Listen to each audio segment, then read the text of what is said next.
previous chapter, the Lord in the Heart, and Śukadeva Gosvāmī appropriately concludes all the descriptions in the previous verses by saying tasmāt sarvātmana rajan. In the last verse we have seen, by using intelligence, how we can recognize a personality sarvātmana, an all-pervading Supersoul. Is already established that in the last verse. So since he is all-pervading, he should be Harihi Sarvatra Sarvada. Sarvatra. Everywhere, Sarvada, all the time, we should glorify, we should Harihi Shrotabhyaha, we should hear about Hari. Kirtitabhyascha, we should also glorify. And if anybody does Shrotabhyaha, Kirtitabhya, then the third stage is Smartabhyaha. He'll be able to remember Bhagavan, Nunam. And who is Hari is the Bhagavan, and Nunam, the human beings should do this. They have no other work than to always, everywhere glorify Hari. Prabhupada says in the purport, this is the special duty of a human being. A human being has no other duty in his life than to hear about, glorify and remember Harihi. When should we do that? Should we only go to the temple every Sunday and glorify till 11 o'clock, 12 o'clock, and after that do whatever you want? No. Sarvatra, Sarvada. Bhagavatam is saying always, Sarvadha, Sarvatra, and everywhere. Not only in the temple or in the church or in the masjid, but everywhere. The Lord should be glorified. If that hearing and glorification of the Lord is not going on in our heads, then we will be implicated by the impious sounds transmitted using machinery, man-made machinery. Now the machinery has become more subtle nowadays. There is WhatsApp, there is Facebook, and if we are not properly connected to a devotee association group, then you will be getting all kinds of, Prabhupada says, rubbish, and that will influence you, and you will become victimized. We become victimized by the impious sounds. The other day one minister has openly commented against Darwin's theory. And the first time I am hearing an Indian politician, a minister, challenging Darwin's theory. He said nobody has ever seen a human being coming out of an ape. Ape means monkey. So it is actually not scientifically proved. Very openly has made this thing. And the next 2 days, you see the media harassing him, harassing that minister. They're making, like this, like that there. And media is quoting, the scientists are upset with the minister because he is not scientific. Like that they have very widely covered this topic, trying to say that the Darwin theory is correct. So that is what Prabhupada is saying. This machinery is used by impious people to create impious sounds, and people are becoming victimized by these impious sounds. One may say, what is wrong in having some philosophy like that?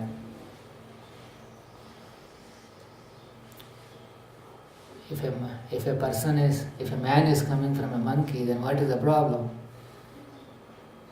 Where is the problem?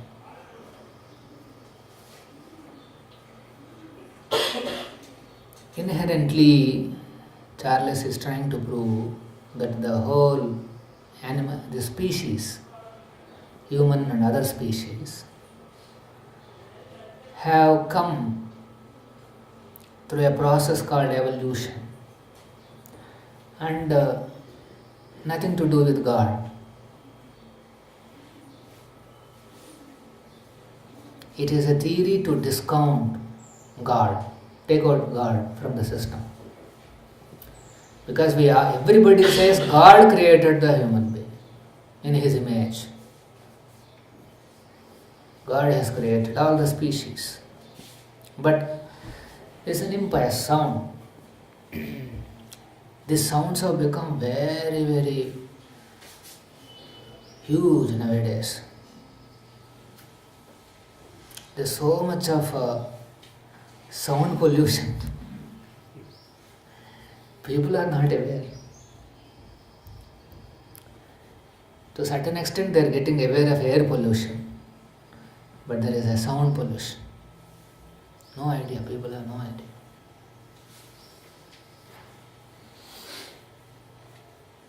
If you want to know what is that sound pollution, you sit here for when the water tanker comes.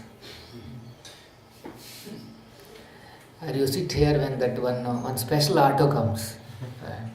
They don't have any silencer for that auto. He'll be shaking the entire earthly planet. Somebody may say when auto goes, how earth can shake. It's possible. You have to just be present here. That's all you will see. So much of sounds. And all the sounds are surcharged with impious content. What is impious content? Anything that is against devotional service. That is impious. Anything which challenges devotional service to Krishna are impious. And people become victimized by all these sounds. Like yesterday we went to one college.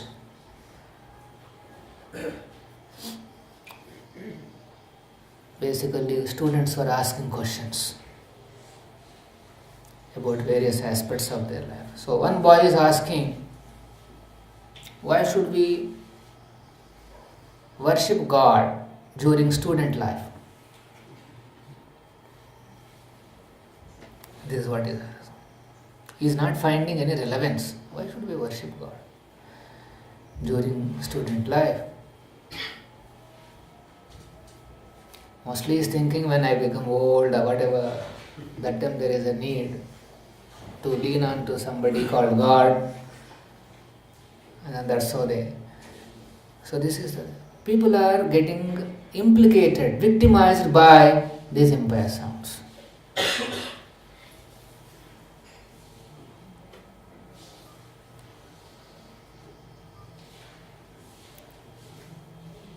And more or less all these sounds are centered around these four activities. Eating, sleeping, mating, defending, that's all. All the sounds are surcharged with this only content of these four.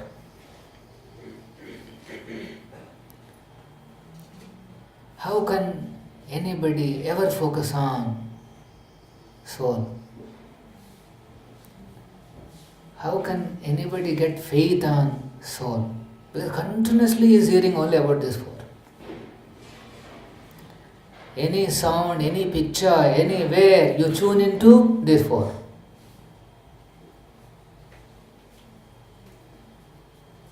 There is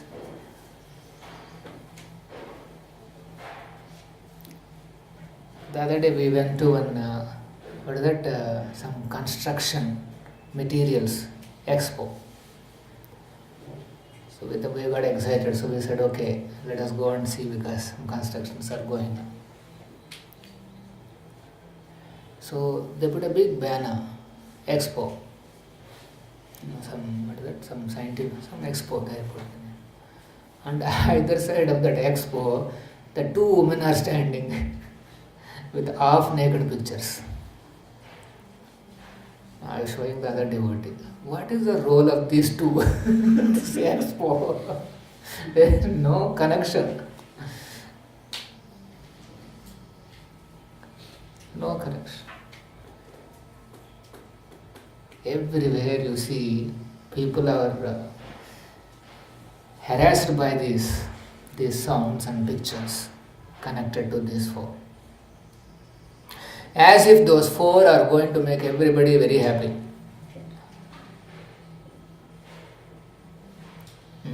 The whole world is running on these four, but why there is so much of unrest? Why there is so much of dissatisfaction? It is very clear. Unless the human being diverts his attention to the activities of the soul, he will not be satisfied. There has to be a revolutionary turn towards soul. Unless people come to that stage, there is no possibility. The way the world is progressing, it's going to be more and more devastation and dissatisfaction.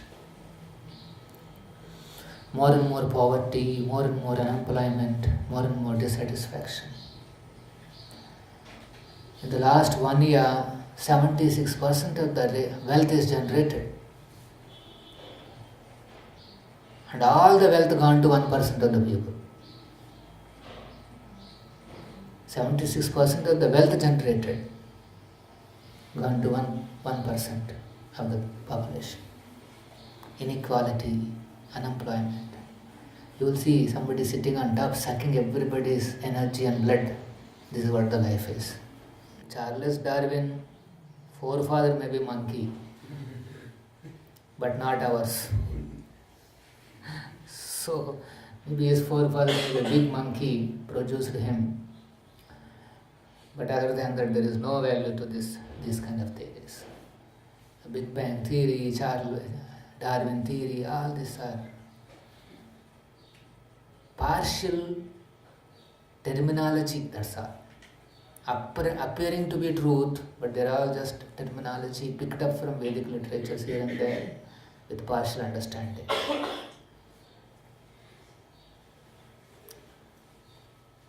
Big Bang theory means there was long ago, there was a big lump, and suddenly there is some light or some this thing, and then it has broken into pieces and then slowly formed into planets, universes, and all the life came in. This is called Big Bang theory. Can you believe? This is believed by many people. How the creation came, their explanation is long ago there was a huge lump and something came and struck it, an external energy, and then it broke into pieces. Then it started becoming planets and universes, Milky Ways and everything, and there is a life inside, and this is the theory of creation. If you see most of this theory, they'll also look like interesting. Long ago, once upon a time, like how we tell those stories, it'll be like that. They think we are telling mythology, but actually what they're saying is mythology. These are all mythological explanation about creation. What is that? Long ago, there was a big mass hanging in the space, and there was something broken. This is mythology. When we say long ago, Krishna expanded into Garbhodakshaya Vishnu, Kshirodakshaya Vishnu, all these things, and then from his navi came, say, this is the whole story. But when you say long ago, there was one lump, and something came and hit and became pieces, planets, scientific. See, actually people have lost all sense, all common sense. And they get Nobel Prizes, they'll get everything for that long ago story. This is the situation. So difficult it is to tell people that Harihi Shrotavyaha Kirtitavyascha. So difficult it is. If you tell you have to glorify Hari Sarvatra Sarvada, they'll say why?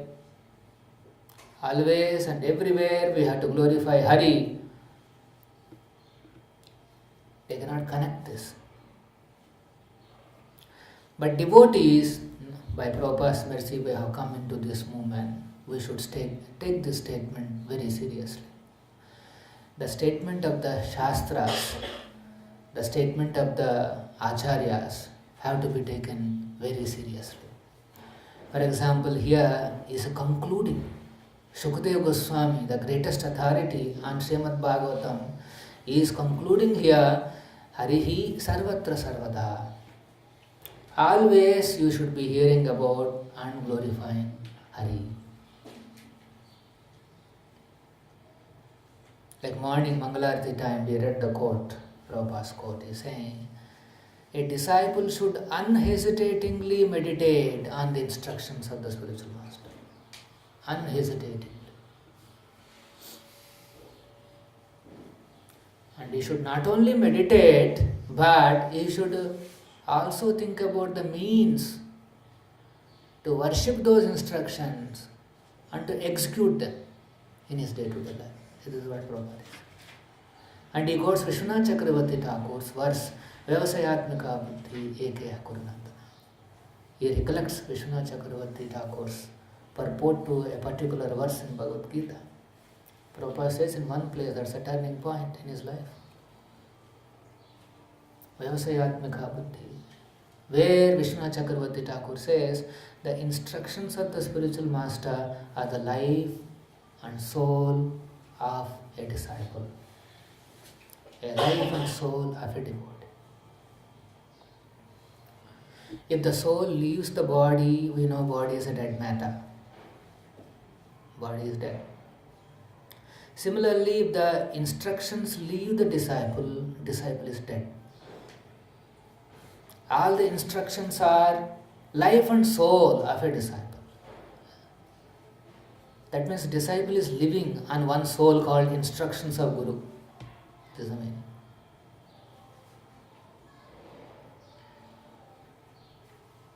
What is driving, what is the spirit, what is the soul that is driving a devotee or a disciple is the instructions of the spiritual master.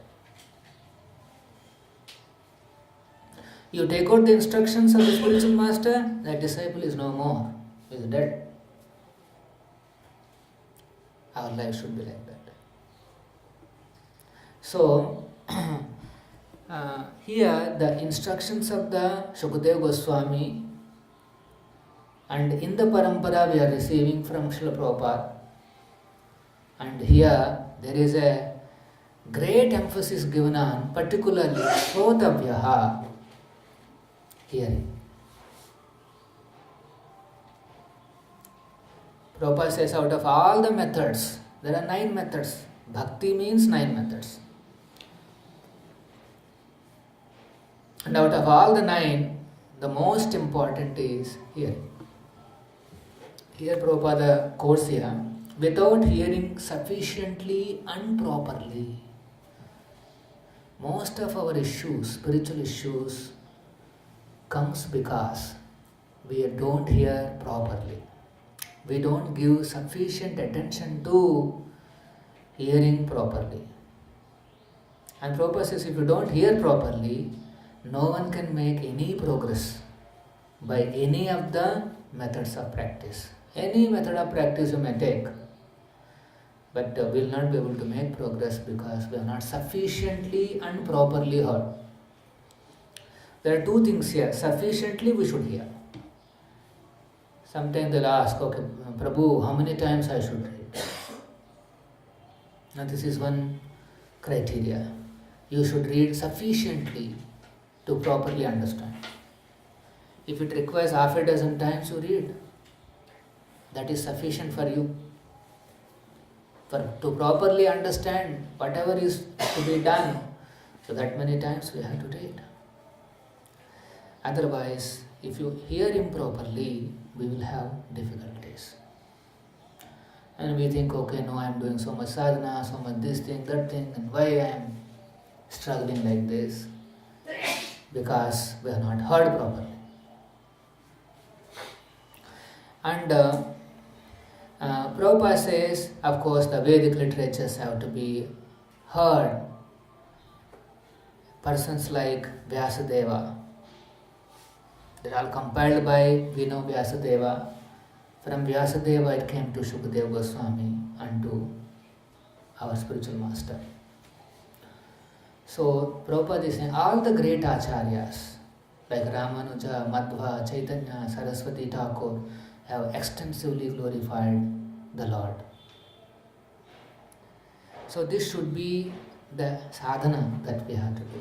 How I can glorify Harihi Sarvatra Sarvada. Morning there is one more quote we read in Namamrita, that book, compilation of the quotes. There Prabhupada is saying, we should excavate the relationship of the Lord with everything. Lord is connected to everything, but it is not visible to our naked eyes. Lord's connection is not visible. For example, this microphone is there and it's connected to this, very much visible. This connection is visible. As soon as you see, it is visible connection. Lord's connection with everything in this world, in this universe, that is not visible. Visible for us means, like this. And it is not visible. So Prabhupada is saying you have to excavate that relationship. You have to see. You have to struggle to see that connection with Krishna. Right? So that ability comes by hearing properly. Hearing Bhagavad-gītā, hearing Bhagavatam. So many books Prabhupada has given. And if you say we have no time to read,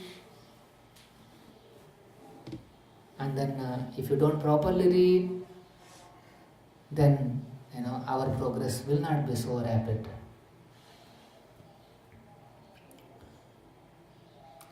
And what is the meditation that Prabhupada recommended? Meditation on the instructions of the spiritual master. We also meditate, but we meditate on the instructions of the spiritual master. They are very, very important points. Prabhupada also says here, somebody may say, no, you are all criticizing the communication channels, the machinery used to transmit the sounds. Prabhupada is saying, machinery is not bad. We are not against the machines. After all, machines are machines, they are matter. They have no independent thinking like that. What Prabhupada is criticizing is the usage of the machinery. Ultimately, whether something is bad or good is dependent on how we are going to use. Everything is on the usage. Liquor, whether it is good or bad, you can't say. It is on the usage. If somebody takes homeopathy tablets, you know how they give? They give a small, a little dabba. They put all the pills, that homeopathy. And the pills are all coated with alcohol. They are all dipped in alcohol. Alcohol is good or bad?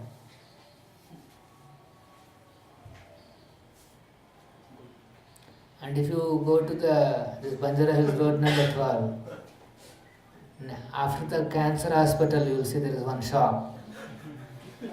Full, crowd is full. They are also carrying all alcohol in their bottles. Now that is good or bad? Usage. He is using that to intoxicate himself, to spoil his health. He will be purchasing the liquor, drinking, and after some time he will get admitted to the just immediate neighbor, cancer hospital. So you tell me whether it is good or bad. It is bad. Whereas where homeopathy medicine, same alcohol, but it is taken in such a therapeutic manner that it saves life. I mean, hopefully. All the medicines are. So, it saves the life. So, it's about the usage. Machinery, we are not against machinery or that advancement and all those things, but it is about the usage. How you are using this machinery. We have to be very careful. So Krishna is blessing us also with a lot of machinery, lot of facilities, resources. Now it is about usage. If we use it for our sense gratification, then we will become implicated. If we use it for Harihi Sarvatra Sarvata, for glorifying Krishna, then that is very nice. That is the method. We are not against these machineries or advancement. We are against the usage. That's why in the Krishna conscious movement, we utilize all kinds of facilities and machineries. And people also know that we are going to use. Like we went inside the expo, there's one machine is there. That fellow is coming and telling me how we can use this machine in our temple. I understood that we are all from temple. No one is coming. Marketing. This you can keep it like this, you can use it like that. And they know, Hare Krishna people, they use all kinds of machines. They know that they are going to use all technologies. So it's marketing. So there is nothing wrong. But then this usage of the facilities and machinery also should be carefully done. This is Yukta Vairagya should be done always under guidance. Yukta Vairagya principle should be implemented always through a proper guidance. We can't think that, it's all, we should use everything in the Lord's service, so let me use it. No, that has to be approved. It should be authorized. Particularly Yukta Vairagya, carefully one has to implement. It's a cutting-edge technology, Yukta Vairagya. That has to be properly used. Why? Because while using these energies, powerful energies of the material nature, we become wet. We also get contaminated. Grossly I am giving an example, it may not happen to a devotee. Let us say, he says, Prabhu, we should utilize liquor in the service of the Lord. It's not possible. Some things we cannot. And say WhatsApp and social media, apparently looks like they're all very safe technologies. No, very powerful. Maya it is. Maya's powerful creation it is. Janam, it is about Janam. Nadhanam, Nadhanam is about Janam. Creating followers, creating likes, creating all this is a very powerful tool he has created, that fellow. He is Maya's number one agent. He has created this Jana media. So devotees should be very cautious and very careful not to fall into the trap of this Jana.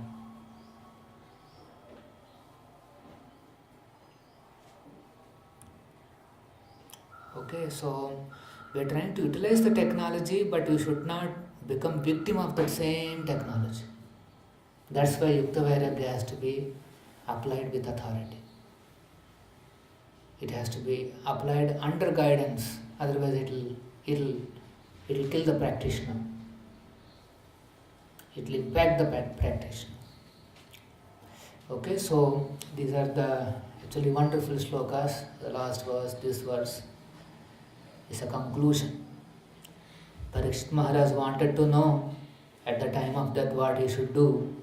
Śukadeva Gosvāmī is answering, not only at the time of Sarvatra Sarvada. Shrotavya Kirtitavyascha, very clearly he is mentioning. And if anybody does hearing and chanting, Prabhupada says here in the purport, chanting solidifies hearing. Chanting solidifies. So when you read something, you are hearing, and if you want it to solidify, then you have to chant. You have to write. Writing is chanting. You have to write every day, or you have to preach to every day. Preach every day. These are all solidification methods. And this is all hava. You are not, I read Prabhu the whole thing. Okay, what did you remember? It's all hava, Prabhu. There is nothing, I have not remembered anything. Then what is this reading? Okay, some purification you will get because you are spending time reading Bhagavatam and all that. But it has to be solidified so that you can remember. Smartavyaha. The third stage of remembrance will come automatically if you can do these first two stages nicely. Meditating on the instructions of the Guru. Those instructions are the spirit, that's the soul of the disciple. If the soul leaves, that person is dead. So similarly, if the instructions, if the meditation and the instructions of Guru is not there, he is a dead disciple.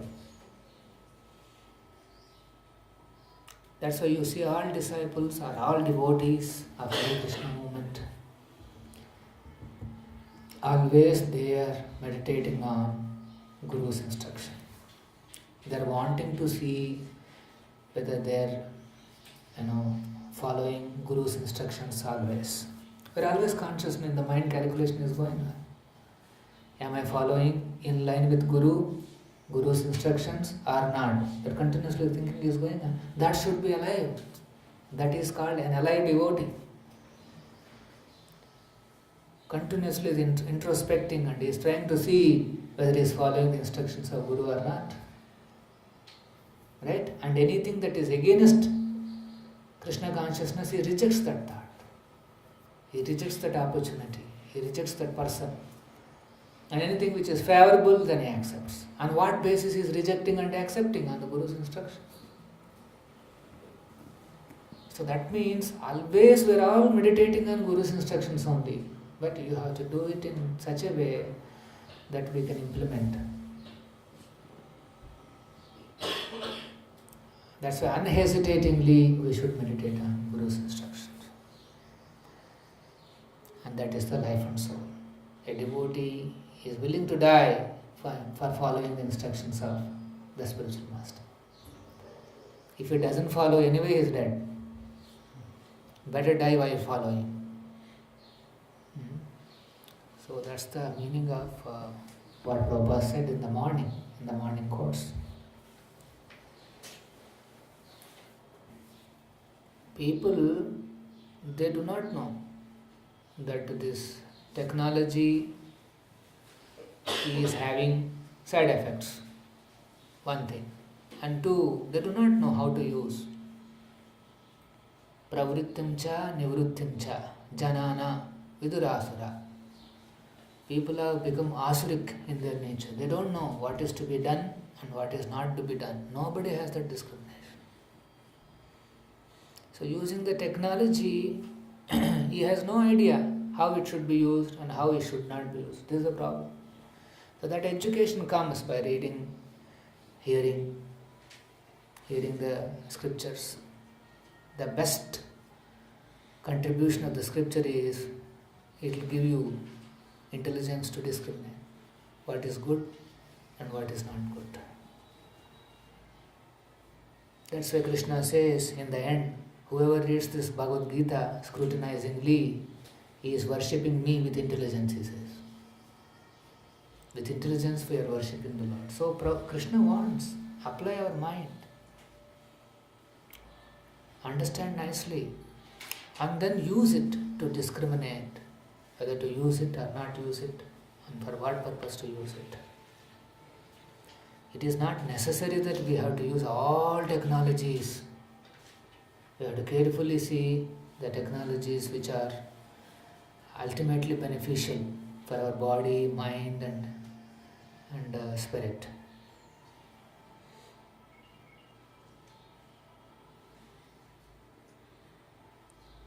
For example, Wi-Fi. Now everybody is extensively using. We don't know what are the side effects of this technology. Some people know, but they will not reveal to you. One day they may come back and say, yes, Wi-Fi is going to create cancer. And what will you do? You'll come back only after 10 years.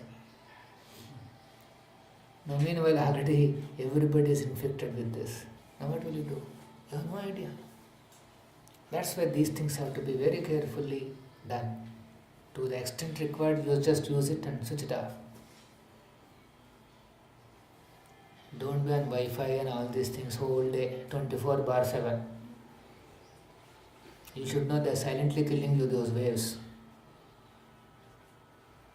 Silently, you kept a killer with you. Silently they're eating up your energy. So, to the extent it is required, just use it and then immediately you switch it off. Wi-Fi should be taken off. Don't be on this these powerful technologies always like that. Wi-Fi or mobile fi or whatever that name may be, you should know they're all killing you. But for our activities, it is required to a certain extent, okay, use it. If you say any of these things, people will think that we are some pre-human era entities. There are some entities came from somewhere. But after 5 years, when he gets cancer, and then we will go to see, look, I told you, and it's, already is finished. So easy nowadays to get cancer because we are already swallowing too many chemicals. So easy. The other day they found air pollution creates cancer. Not only cancer, air pollution can create mental problems. That's what they figured out. So in the city, people becoming mad, mental, nothing unusual because he is living in air pollution. One person crazily behaving in one country and they figured out it's because of air pollution. Can you believe? So air pollution can just agitate your entire air in the body and you become mental, mad fellow.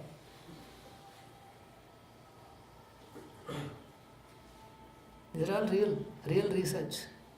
But they will not be glorified. Nobody will tell you all these things. Somewhere in the corner they will put down little this thing.